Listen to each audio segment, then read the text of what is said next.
እኔ አሁንም ለእህቶቼ አስቀድሜ ማስጠንቀቂያ ልስጥ ማለት ማሳሰቢያ ልስጥ። እንዲዘንጡ ነው የምፈልገው፣ እንዲያምርባቸው ነው የምፈልገው፣ እንዲዋቡ ነው የምፈልገው። ይሄ ልብስ እኔ ላይ ያምርብኛል ወይ ብለው እንዲጠይቁ ፈልጋለሁ። ለወንዶች እኔ አንደኛ ማስቀምጠው ንጹህ መሆን፣ መኪናዋን ለማሳየት መስተዋት አውርዶ መነጽር አድርጎ እጁን አውጥቶ ምናምን። አሁን ኢትዮጵያዊ ነቅቷል፣ ኢምፕሬስድ አይሆንም በዛ። ያ መስታወት ፊት ምንም ነገር ሳይኖር የምታየው መልክ፣ ያ መልክሽ በጣም ቆንጆ መልክ ነው። የሴቶችን የውጪ ውበት በወንድ እይታ እና ደግሞ እኔ ለእህቶቼ ልነገር የምፈልገውን ነገር እናገራለሁ። አሁን ግን እኔ እንደ አንድ ወንድ ለሴቶች ልናገር፣ ለእህቶቼ፣ ለጓደኞቼ፣ ለሴቶች የምናገራቸው ነጥቦች አሉኝ። 7 ነጥቦች ባጭሩ። አንደኛ ሁሉም ነገር አውልቀው ሂውማን ሄር ሳይኖር፣ አይላሽ ሳይኖር፣ ፊታቸውን በሳሙና ከሆነ የሚታጠቡት በሳሙና ታጥበውት፣ በፌስ ዋሽ ከሆነ በፌስ ዋሽ ታጥበው፣ ፊታቸውን ታጥበው ሙሉ በሙሉ ምንም ትርፍ ነገር ሳይኖር በመስተዋት ፊት ቆመው ራሳቸውን ይዩ። አንድ ሜካፕ ሳይኖር፣ ኖ ሊፕስቲክ፣ ኩል የለም፣ ፓውደር ምንም ነገር የለም። እንደዛ ታጥበው ፊታቸውን በውሃና በሳሙና በሚታጠበው ታጥበው እህቶችን መስተዋት ፊት እንዲቆሙ እፈልጋለሁ። ያ መስተዋት ፊት ምንም ነገር ሳይኖር የምታየው መልክ፣ ያ መልክሽ በጣም ቆንጆ መልክ ነው። እግዚአብሔር የሰራው ለሁሉም ነው። እድሜ ትንሽ ለየት አድርጎት ሊሆን ይችላል። ወልደሽ ትንሽ ወፈር ብለሽ ሊሆን ይችላል። ግን ያለ ምንም ሜካፕ መስተዋት ፊት ቆመሽ የምታያት እሷ ያቺ ፊት እሷ ቆንጆ ነች፣ እግዚአብሔር የሰራት ነች፣ ግሩምና ውብ ሆኜ ተፈጥሬያለሁ እና አመሰግናለሁ እንደሚል ያለ ምንም ድጋፍ ቆንጆ ነች። ሁሉም ሴቶች ቆንጆች ናቸው። ያለ ውበት የተፈጠረች ሴት የለች። ይህን እንዲያውቁ ፈልጋለሁ። ያለ ምንም ጭማሪ። አንድ በይል። ሁለተኛ አንድ ፋሽን በሚመጣበት ጊዜ ሴቶች ጥያቄ እንዲጠይቁ ፈልጋለሁ። ፋሽኑ መጣ። የፋሽኑ ሶርስ ሆሊውድ ሊሆን ይችላል። ዩዥዋሊ ከሆሊውድ ነው የሚመጣው። ሬድ ካርፔት ላይ አክትረሶች ለብሰው ይነሳሉ። ከዛ እሱ ፋሽን ሆኖ ይመጣል።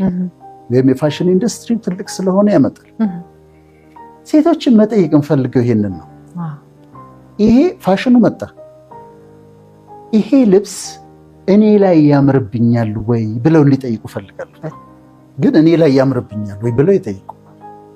ለምሳሌ አሁን ሲለበስ የማየው ልብስ አለ እንደዚህ ወርዶ፣ ብዙ ሴቶች ሲያደርጉ ያሉ እንደዚህ ወርዶ ጡት ማስያዣ የሌለው ከዛ ዝም ብሎ የወረደ እንደዚህ ክፍት የሆነ ፋሽን መጣ እንበል።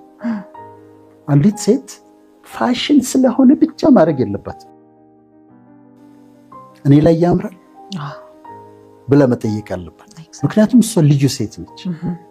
ቀሚስ እንደዚህ የተቀደደ መጣ። ከዚህ ጀምሮ ታች ድረስ የተቀደደ ቀሚስ መጣ። ፋሽን ሆኖ ይምጣ፣ አንቃወምኛ። ግን ለሴቶች እህቶች የምለው ይሄኛው ስታይል እኔ ላይ ያምራል ወይ ብለው ይጠይቁ። ካማረባቸው ያርጉ። ግን የኔ ፖይንት ምንድነው? የግድ ፋሽን ሆኖ ስለመጣ ብቻ ማድረግ የለባቸው። ፋሽን ሆኖ ስለመጣ ብቻ ማድረግ የለባቸው። መጠየቅ አለባት። ይሄኛው ፋሽን እኔ ላይ ያምራል። ካላማር ይምጣ ፋሽን ታዩ። ፋሽን ሆኖ ስለመጣ የግድ ማድረግ የለባትም። ስለዚህ ሁለተኛ ነጥብ ይሄ ነው፣ እኔ ላይ ያምራል ወይ ነው። ሶስተኛው ነጥቤ በሚለብሱበት ጊዜ አሁን ስለ ውጭ ውበት ስለሆነ የምናወራው ተመችቶኛል ወይ ብሎ ይጠይቁ። ተመችቶኛል ወይ ማለቴ ነው። ለምሳሌ አጭር ቀሚስ ይለብሳሉ ሴቶች አይደል? አጭር ቀሚስ እዚህ ድረስ የሚደርስ ይለብሳሉ። ግን ኮምፎርታብል አይደለም። እንደዚህ ይስባሉ፣ በጣም ይስባሉ። ከዚህ ይጨነቃሉ። እግራቸውን ለማጣመር ፈልገው እንዴት ተደርጎ ለምን ትጨነቃለች? ይሄኛው ፖይንት ነው። ሶስተኛው ፖይንት ተመችቶኛል ወይ አማይ ኮምፎርታብል እዚህ ውስጥ የለበስኩት ልብስ ስወጣ አስጨንቆኝ ነው የምውለው ወይስ ኮምፎርታብል ሆኜ ደስ ብሎኝ ነው የምውለው ብሎ ይጠይቁ። ስለዚህ ሶስተኛው ፖይንት ይሄ ነው፣ ይመቸኛል ወይ።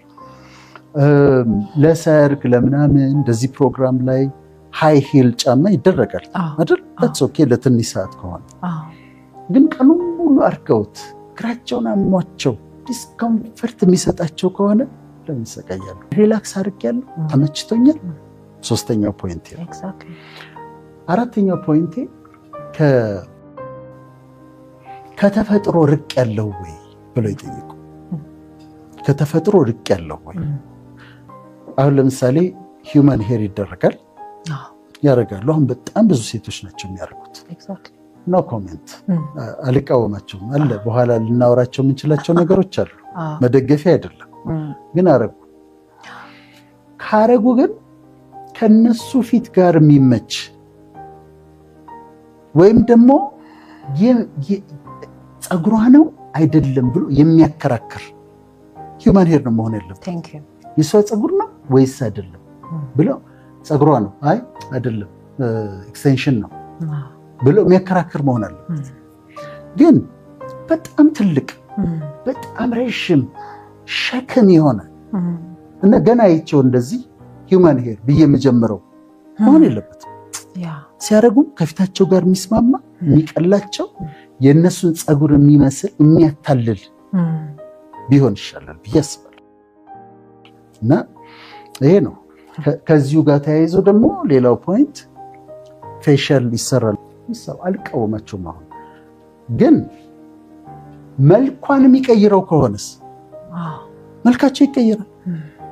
ከአንድ ወዳጅ ጋር ራት ልንበላ ገባን ባለፈውና አንድ ቦታ 5 ሴቶች መጡ። 5 ሴቶች መጡ። እንደዚህ ዘው ብዬ ሳያቸው አንድ ነው መልካቸው፣ አንድ ናቸው። መለየታችን እንትን ከዚህ መለየታችን ይስቃሉ እነሱ። ለምንድን ነው መልኳ እስኪጠፋ ድረስ የሚሰራት? አንዳንዴ እኮ ትላልቅ ቶክ ሾው ላይ ቀርበው ማን ነበረች እቺ ብለሽ ታስቢያለሽ። የምታውቂያትን ልጅ ለምንድን ነው ለውጧታል፣ ሙሉ በሙሉ ለውጧታል። አታውቂያትም ወይ ስሟ ሲነገር ወይ ድምጿን ስትሰሚ ነው የምታውቂያት። እንደሱ መሆን የለበትም። በእውነት ትንሽ ላይት ቢሆን ይዋቡ ይመርባቸው። ግን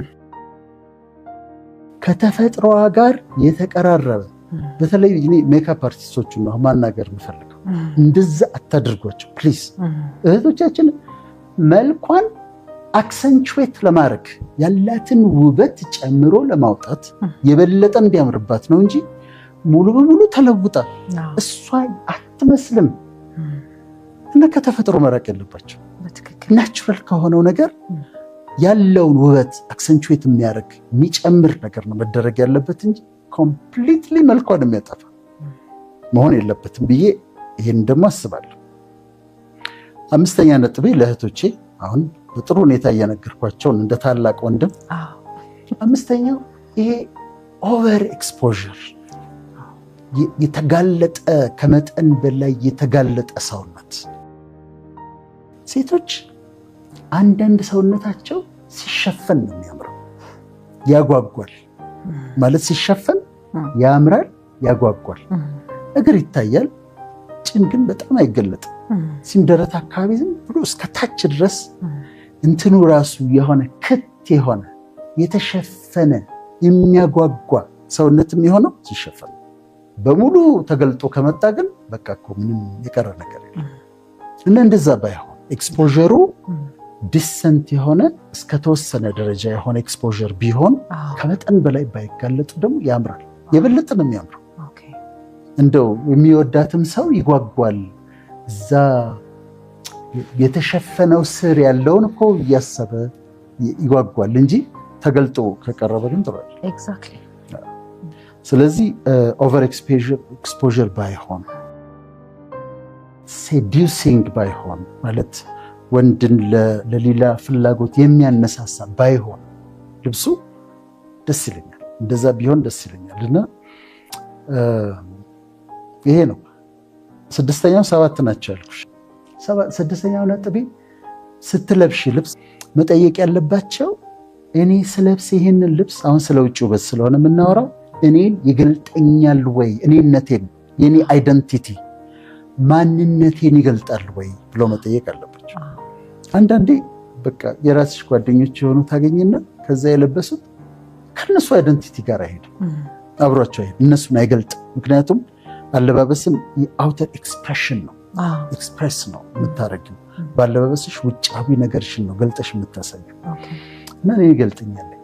ኤሌጋንስ ወዳለሁ። ኤሌጋንስ በምድር ላይ በጣም መወዳት ሴት ማመሰለች በህይወት የለችም አሁን። ፕሪንሰስ ዲያና ነበረች። አቤት አለባበስ፣ አቤት ኤሌጋንስ፣ ቀሚሶቿ፣ አለባበሷ ደንበኛ የኤሌጋንስ ምሳሌ ነች። እና ኤሌጋንት የሆነ ዲሰንት የሆነ እንደዚህ አይነት አለባበስ ቢለብሱ በጣም ደስ ይላል።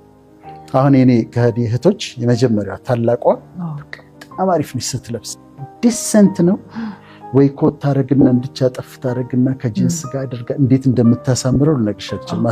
አስቴር ማህረ የምትባለች እና በጣም ኤሌጋንስ አላት። እና ኤሌጋንስ ያለው እነሱን የሚገልጥ ውጭ ያለው ነገር በሙሉ እነሱን የሚገልጥ መሆን አለበት።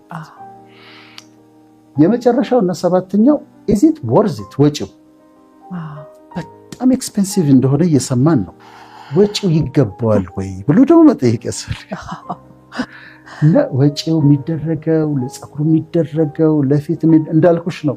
ፊቷን ታጥባ መስተዋት ፊት ቆማ ታምራለች።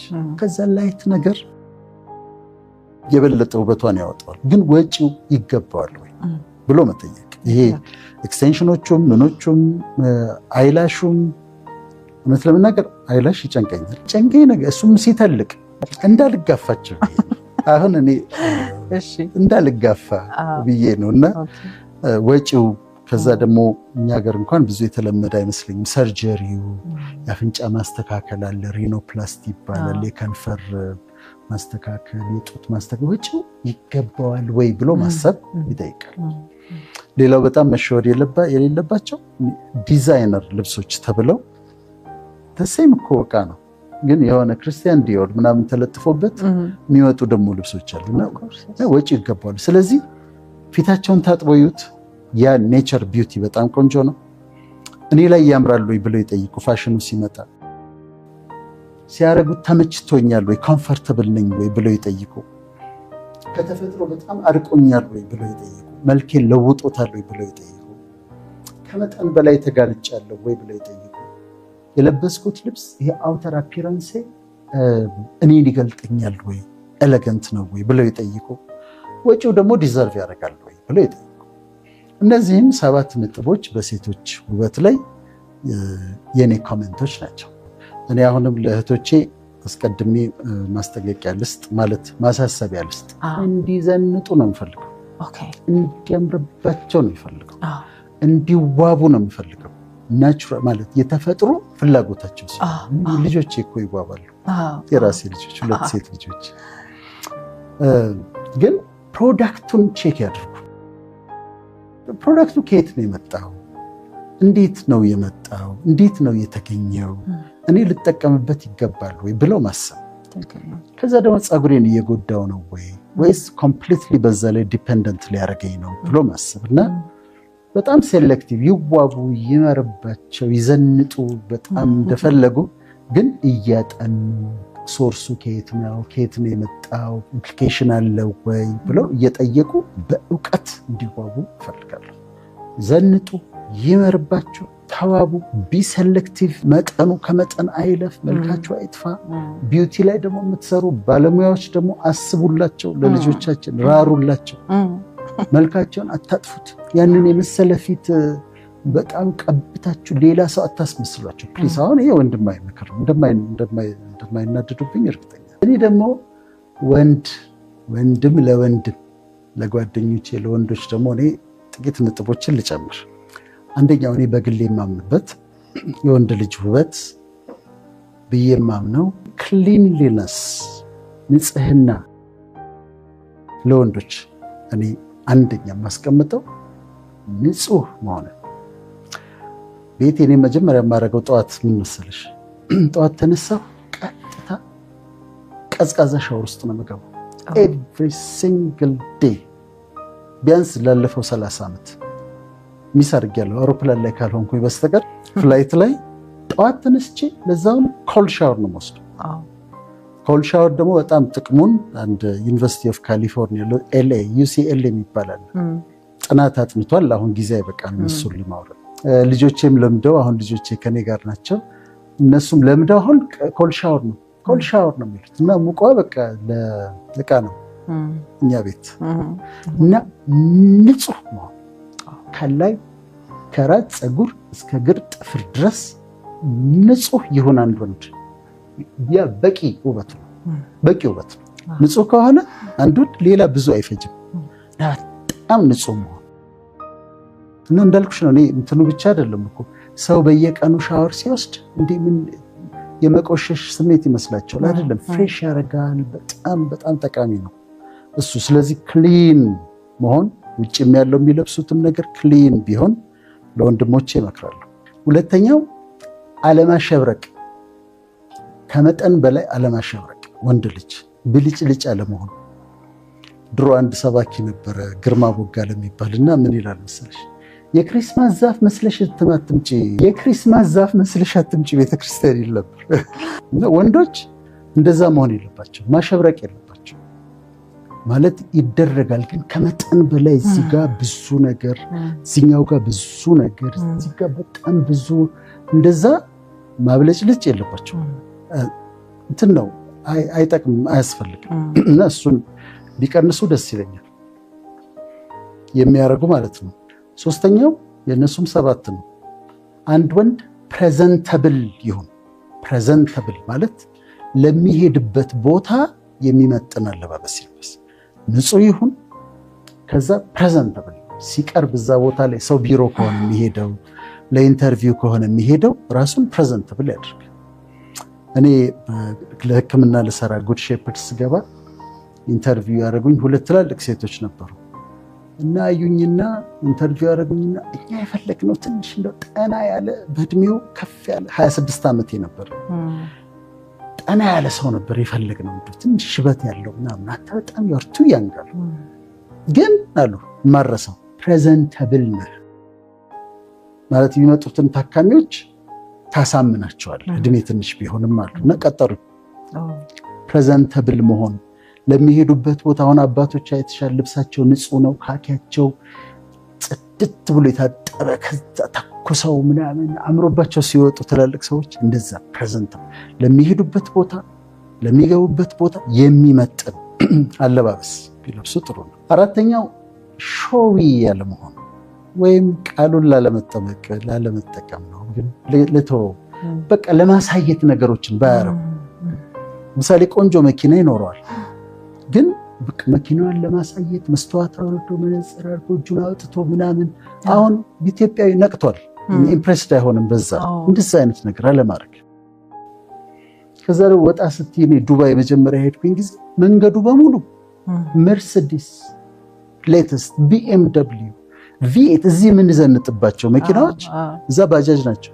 መንገዱ በሙሉ እንደዛ ሌተስት መኪናዎች ናቸው ያሉት። እና እንደ ሾቢ አለመሆን ለታይታ አለመንዳት። መኪና ቱል ነው፣ ከአንድ ቦታ ወደ ሌላ ቦታ የምትሄጅበት ነው እና ሾዊ አለመሆን ይመስለኛል። አምስተኛው ከእድሜ ጋር የሚመጡ ለውጦች አሉ። ለምሳሌ ራሰ በራነት፣ ራስ ፀጉር ቀስ እያለ ይገባል፣ ፀጉር ይሸብታል። እነዚህን አክሴፕት ማድረግ፣ ግሬስፉሊ አክሴፕት ማድረግ ማለት ከሸበተው ሽበትም ያምራል። በጣም የሚያምርባቸው ወንዶች ደግሞ ሲሸብቱ ማለት እኔም እዚህ ጋር ጀምሩኛል አሉ። እዚህ ጋር ጠጋ ብለሽ ብታይ እየመጡ በተፈጥሮ በዘሬ ጥቁር ነው የአባቴን ፀጉር እስከ መጨረሻው ድረስና ነው እንጂ ይመጣል። ሲመጣ አክሴፕት። ራሰ በራነት የወንዶች የጭንቀት ነምበር 1 ነው ይባላል፣ የጭንቀት ምክንያት። ግን ከገባ ይግባ፣ ታትስ ኦኬ። ያምራል ደግሞ ራሰ በራሙ አሁን ሙሉ በሙሉ መላጣ የሆኑ ሰዎች አለሽ በጣም ያምርባቸው፣ ታትስ ኦኬ አክሴፕት ማድረግ እና ከእድሜ ጋር የሚመጡት።